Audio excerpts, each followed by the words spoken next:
que vuela a medianoche, vestida de armonía, cual novia del chofer. Se vino a la tranquera del rancho en que ella vive, trayéndole en su sueño un rato purajé. Los músicos muy tristes eran los que cantaban, sentados sobre el tronco de un viejo guayabí. Guaraní eran los versos que del cantar fluían, mientras triste lloraban las dos maracaí. Roja y jubi sereindu, merenda pepeina yu, ay potawi legendu,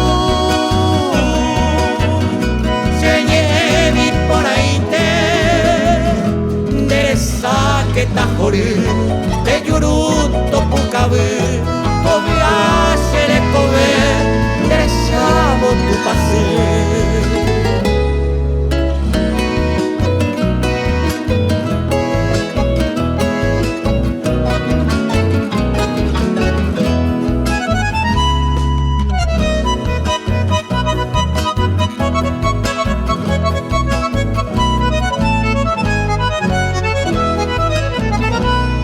De pronto en la tranquera del rancho campesino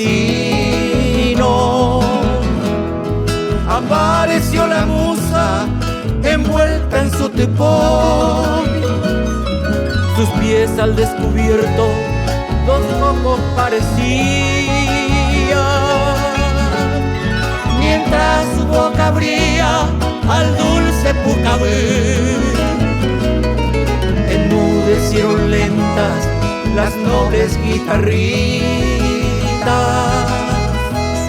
las fieles compañeras del bohemio y firmes sobre el tronco las dos la contemplaron,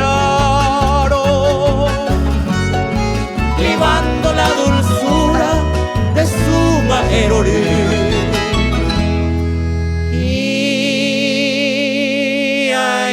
Tenteringo se ve, balbuceó la musa, Pepe ya pojaisha, se aveta pura fe, aeja mapene, las dulces muchas gracias, peyuja huerecois.